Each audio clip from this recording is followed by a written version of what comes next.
Hola, bienvenidos a mi canal en otro video más de Hablando Mierda mientras manejo. Hoy es sábado y estamos contando 12 días del mes de noviembre. Estamos en los días del censo que, como la mayoría de las cosas en las que este gobierno se ha involucrado, tratan de imponerse a sangre o fuego sin dialogar con nadie. Básicamente porque hay una estructura de pensamiento en mucha de la gente que colabora con este gobierno, la acera política de donde vienen, que los hace pensar en esa arrogancia tan característica de estos neocomunistas llamados progre, que está lleno el gobierno de ellos y que la directora de la Oficina Nacional de Estadística se inscribe en esa lista de los que están correctos en todo lo que plantean. Y no hay forma de que yo no tenga la razón. No hay forma de que yo no tenga la razón porque ¿cómo yo no voy a tener la razón? Si yo soy conocedora de la verdad más absoluta posible. Todo esto que ha pasado con el censo, desde la gente que ha desincentivado que el censo se realice, hasta la promesa de que los datos que van a obtenerse de aquí van a tener alguna utilidad o van a servir para algo. 4.000 millones de pesos gastados en una vaina que a fin de cuentas, un país donde ya todo el mundo está prácticamente contado y donde cada 2 años se hacen unas investigaciones bastante profundas y que la misma Oficina Nacional de Estadística es que la realiza y que da una serie de datos muy interesantes sobre República Dominicana, pues insistir con esto en este momento parece crónica de una muerte anunciada.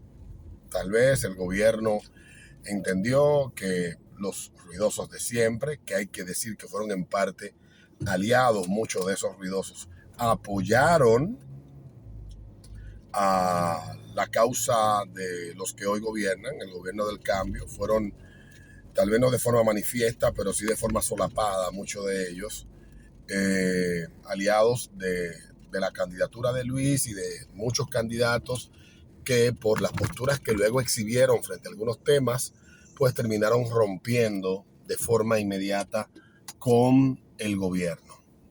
Recordar que Luis nos vendió en la campaña una serie de cuestiones que luego se destapó que no creía en ellas y que no las defendía.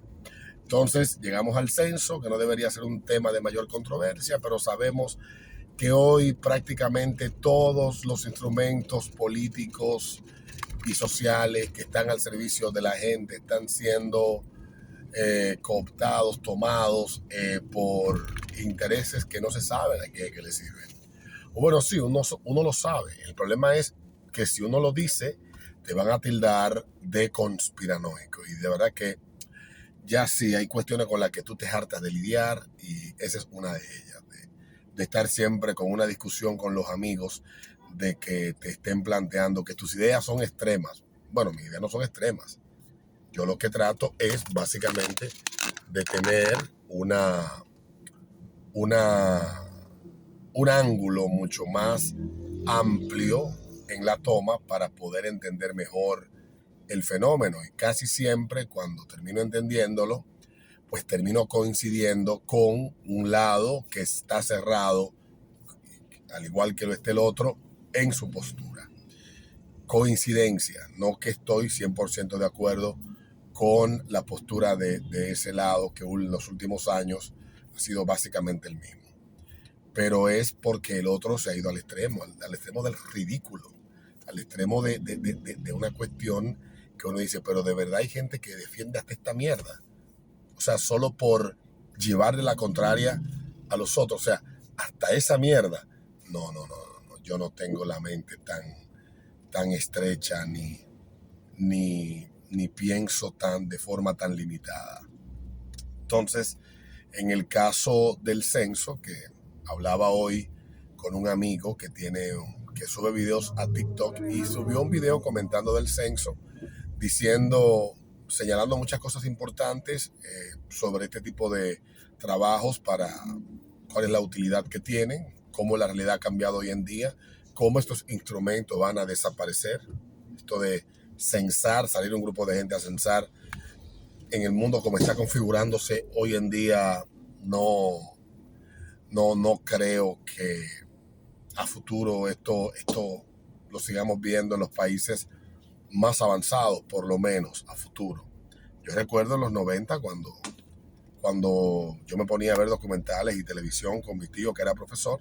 Él señalaba de que los países estaban enrumbándose a tener un registro mucho más exacto de las estadísticas en su territorio. Hablo de hace 30 años atrás, yo siendo un muchacho de 12 años, tenía esas conversaciones con él y él señalaba las experiencias de países como Francia, Estados Unidos, etcétera, no tanto Estados Unidos, pero sí Francia e Inglaterra, donde tienen un celo muy grande por las estadísticas y han creado desde hace décadas sistemas de control, aunque hagan censos. Tendría yo que confirmar cuándo fue el último censo en Francia de forma presencial con el despliegue de un cuerpo de empadronadores.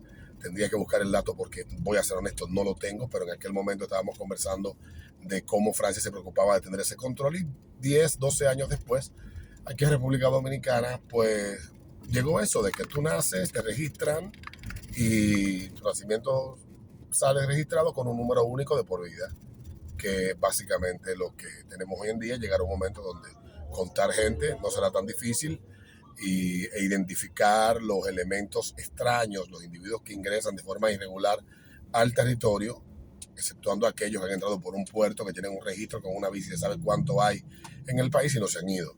Entonces, él hablaba de eso y el video se lo suspendieron.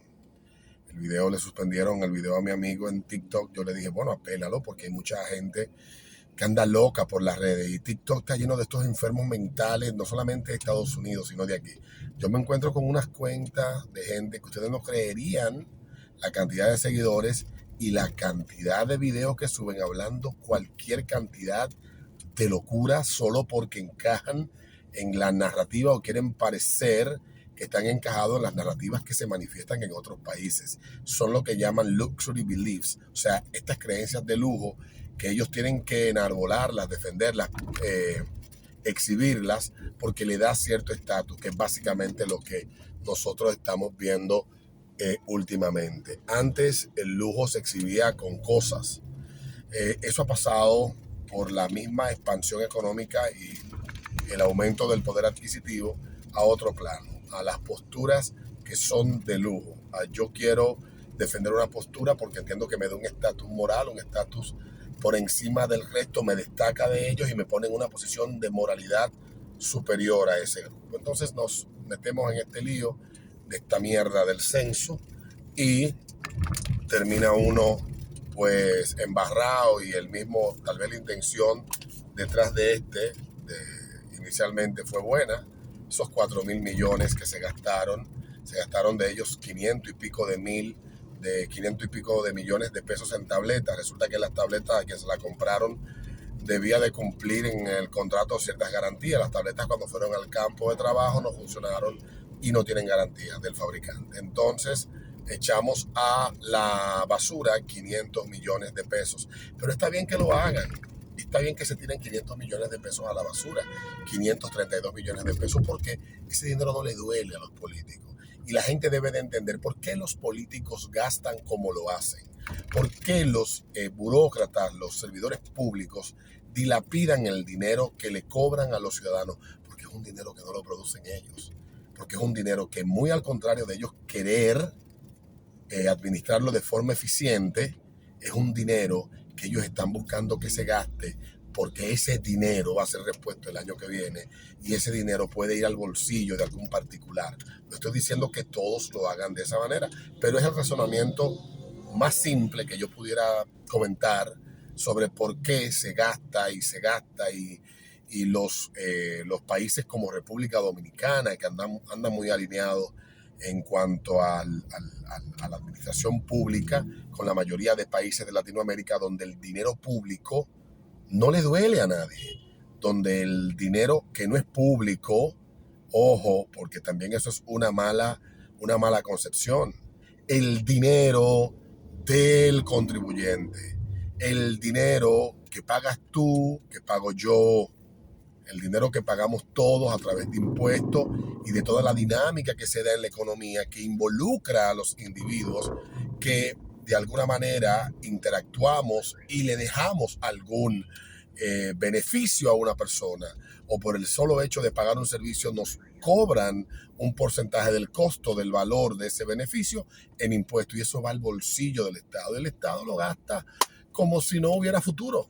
O sea, el Estado, los servidores públicos gastan, es verdad que gastan en obras, en servicios que uno puede palpar y que uno puede beneficiarse de ellos. Voy a ser objetivo en esto. La inmensa mayoría posiblemente sea así, pero hay un porcentaje que se dilapida.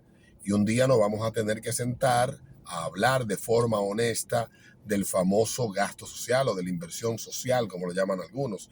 Invertir en la gente para que la gente se le desparrame a través de la justicia social la riqueza que se produce y poder cerrar más la brecha de la desigualdad. Porque es la obsesión que tienen estos políticos de estas nuevas generaciones, acabar con la desigualdad social. Miren, mis hermanos, no hemos vivido una época donde haya menos desigualdad en toda la historia de la humanidad que la que estamos viviendo. No la hemos vivido. Antes posiblemente éramos igualmente pobres y tal vez hay desigualdad porque la gente logra resultados distintos teniendo libertad para enrumbarse en la dirección que quiera. Pero cerrando ya con el censo y pasando ya a otro tema que no quiero dejar de tocar, los primeros 2 días han sido muy tortuosos. No sé qué tan exitoso ha sido en otras regiones, pero aquí en la capital ha sido todo un fiasco el tema del censo, y ciertamente probablemente pues al final el gobierno va a buscar exhibir un éxito que tal vez no logre concretizar, y nos termine diciendo unos datos o exhibiendo unas cifras que con todo el escarceo que ha habido pues serán bastante rebatidas y serán también desacreditadas y echadas por el piso, porque lamentablemente desde el origen, desde arriba, hay una desconfianza en una parte de la población en quienes están motorizando eso. El presidente ha hecho el mayor de los intentos por generar confianza, pero lamentablemente esa confianza no se ha construido. Ayer, LIDOM, que es la Liga Dominicana de Béisbol, suspendió a un empleado y hijo del presidente y socio de los Tigres del Licey, mi amigo, mi hermano, que lo quiero y lo estimo mucho, Ricky Ravelo.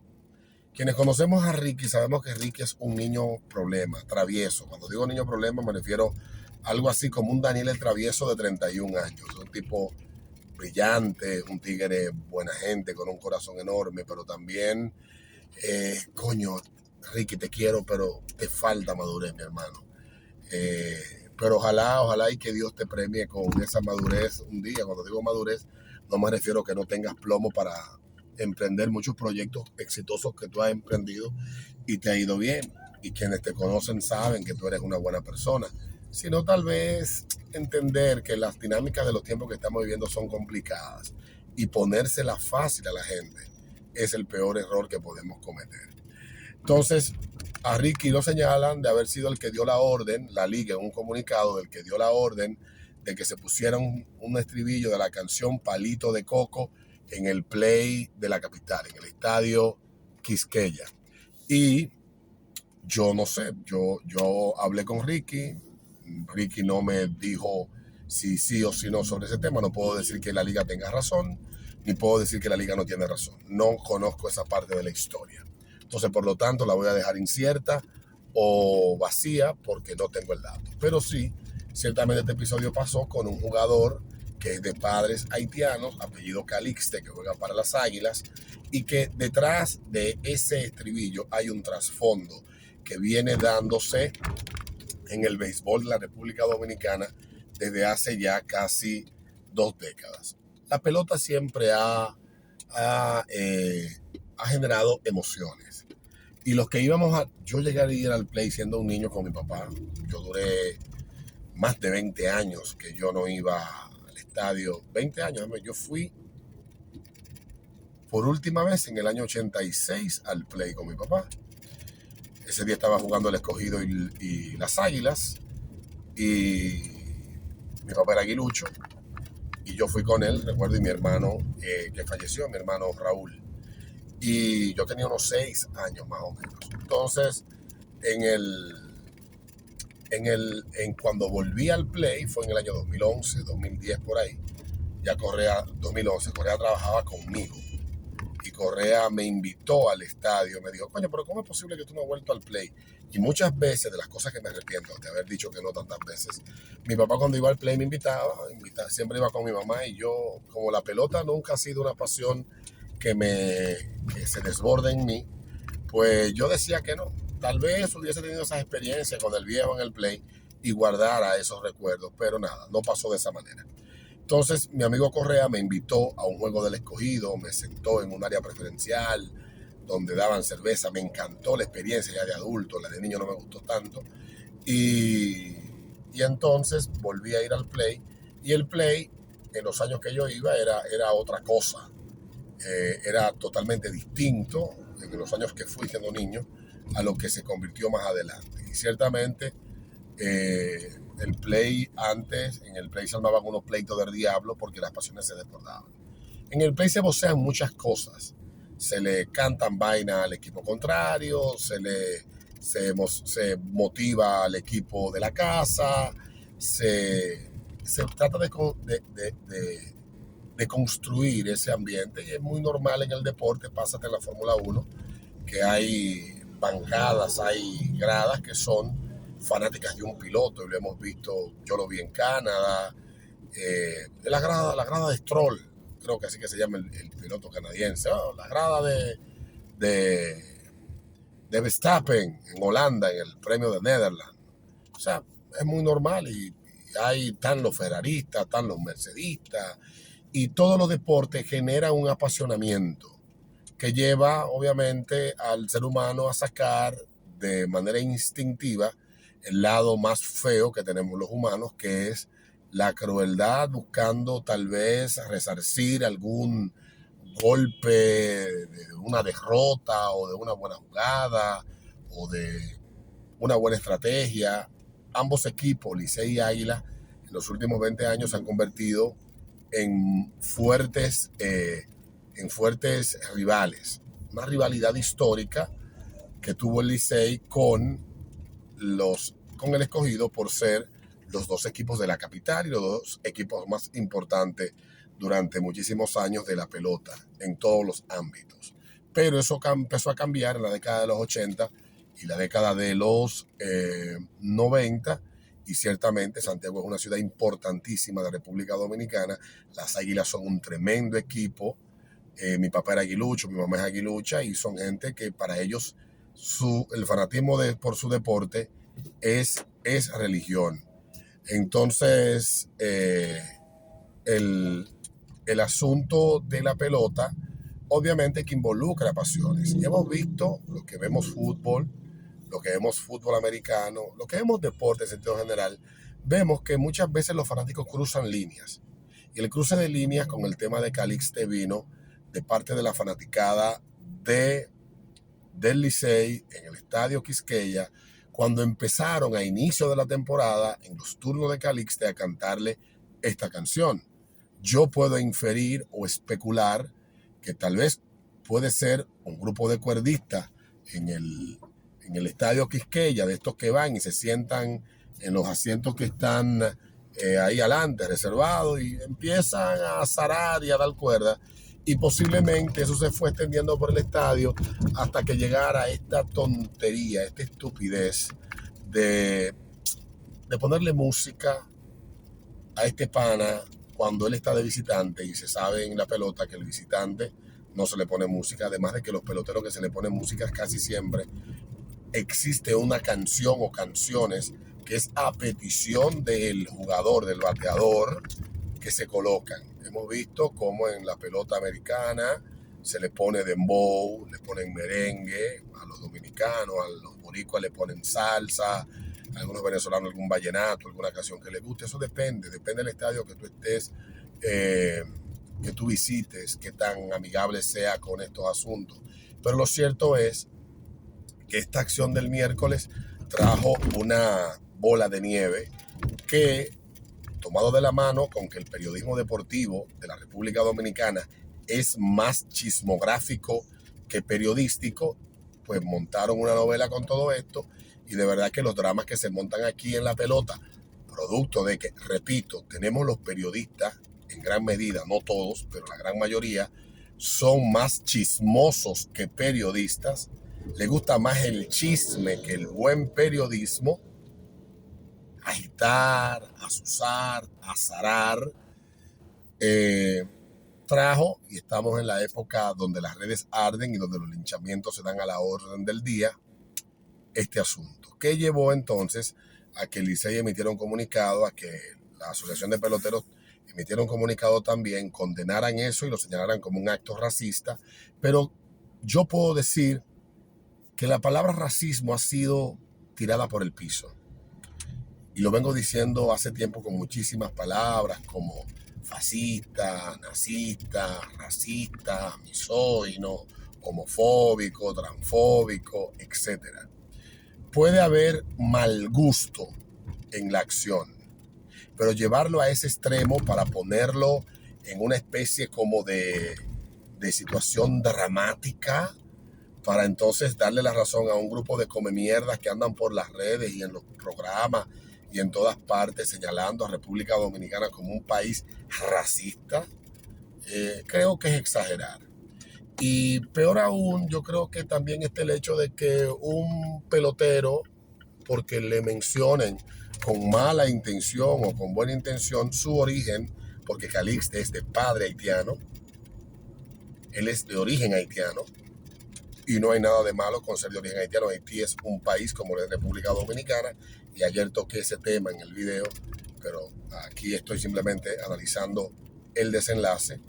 Pues llevó a que la liga emitiera un comunicado, hicieron una investigación. Ricky, mi amigo, dejó plantada la liga. Yo habría hecho lo mismo.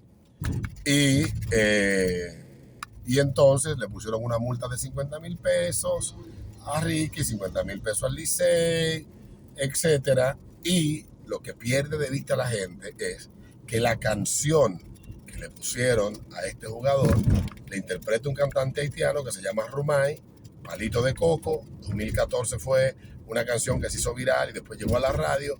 Y entonces este pana que vendía palitos de coco en las calles de un pueblo del Cibao, no recuerdo ahora cuál es, terminó convertido en una personalidad efímera de la artistaje y la farándula. Y entonces el señor Palito de Coco quedó como un one hit wonder, un éxito de una sola vez. Y bueno, pues en el Estadio Quisqueya lo llevaron con la camiseta de las Águilas, la gorra de las Águilas, a cantar esta canción. Entonces, si la canción es racista, o si ponerle la canción a alguien se convierte en un acto racista, las Águilas Cibaeñas son racistas. Y hay que decir que no hay fanaticada que vocifere más insultos y cosas asquerosas en el estadio que la gente de las Águilas.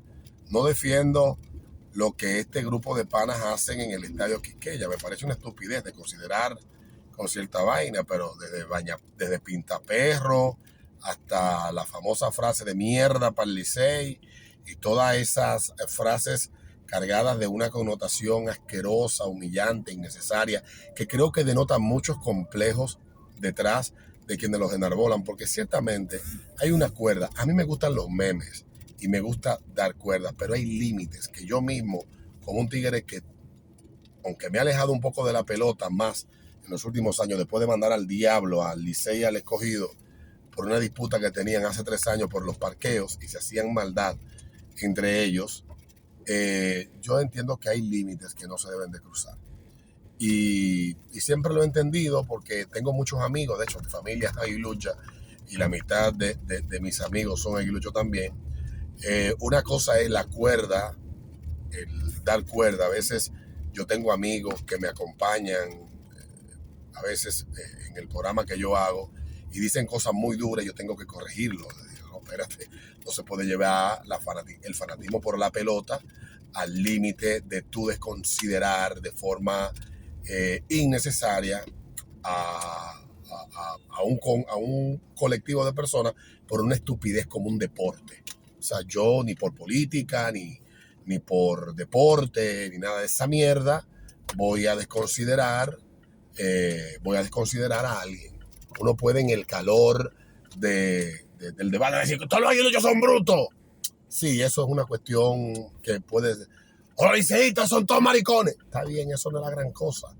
Al final, ese es el debate de la pelota, pero no se puede cruzar la línea. Y yo creo que lo que hemos visto que han pasado tragedias por las rivalidades desproporcionadas, irracionales, estúpidas que hay en el deporte. Miren, el deporte y el entretenimiento en sentido general es el anestésico que utiliza el poder para distraernos de las cosas verdaderamente importantes. Nosotros gastamos 24 horas o más en una disputa de un disparate por una vaina que no tiene importancia capital para ninguno de nosotros. No la tiene. Igual cuando suceden estos dramas con los esteroides y las vainas, un debate que yo mismo ataco y que me parece ridículo, que muchas veces veo en una actitud señorial y de una exhibición de superioridad moral hipócrita y ridícula de muchos periodistas. No, porque como fulano se atrevió a hacer trampa. Pendejo, pero tú duraste muchos años dándole cobertura a un deporte que los deportistas se hartaban de eso cuando era legal, cuando era permitido, cuando era tolerado, y nunca lo cuestionaste. No, pero después las reglas cambiaron. Sí, pero hay cuestiones que son moralmente inmutables. No porque una regla lo prohíba, sino porque hay una cuestión que es ético y moral que va más allá de si la regla lo permite o no. Entonces, en el caso de Ricky, que es un buen muchacho, debo decirlo como testimonio porque he estrechado una amistad con él y lo conozco bastante bien. Es una buena persona. Si él fue la persona que coordinó esto, pues mal, porque no es la responsabilidad que él tiene del equipo. Si no fue, creo que guardar silencio es cargar con una culpa que no le corresponde. Pero las consecuencias han llegado, todo el mundo aprenderá. El que pone la música en el play debe de tener también juicio y no ser solo un yes man, sino también analizar y sopesar si lo que le están pidiendo que haga es, volvamos ahí a lo moral y ético, es correcto, es moralmente. Mira, es mejor perder el trabajo por hacer lo correcto que por decirle sí a quien le está pagando el salario. O por decirle sí para hacer algo mal a quien te paga. Yo creo que es mejor eso.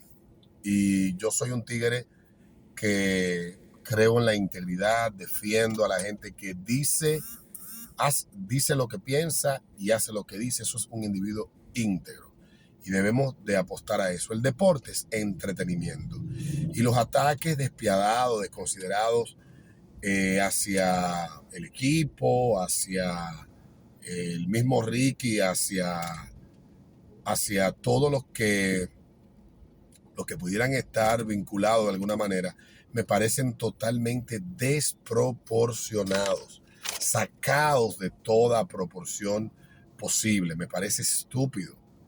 Honestamente, me parece muy, muy, muy estúpido. Entonces, yo creo que debemos de aprender de esto y debemos de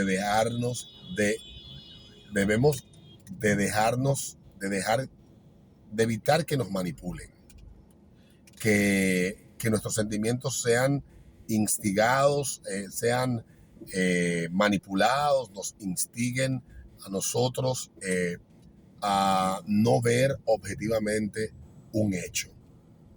Lamentable el hecho, las variables que puedan estar involucradas deberían no volverse a repetir, pero tampoco es el fin del mundo, ni tan grande fue la falta como para que la gente se dé licencias para desconsiderar y instigar inclusive a la violencia física hacia una persona. Y eso es lo que mucha gente hizo en estas últimas 48 horas. Yo lo he vivido y sé que la gente se da unas licencias en los espacios digitales porque entienden que las consecuencias no le van a alcanzar. Cuando las consecuencias empiecen a alcanzarle, la gente le va a bajar un poco a la indignación y a esa ardorosa indignación ridícula, hipócrita que exhiben.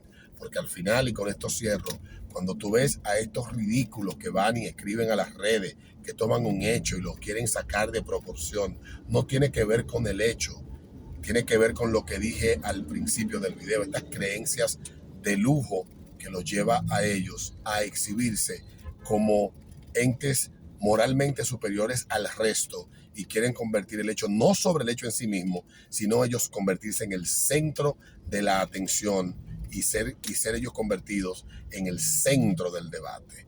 Es una forma narcisista de manipular toda esa atención que se produce en torno a un hecho como el que pasó en esta semana. Un abrazo para Ricky, te quiero, hermano.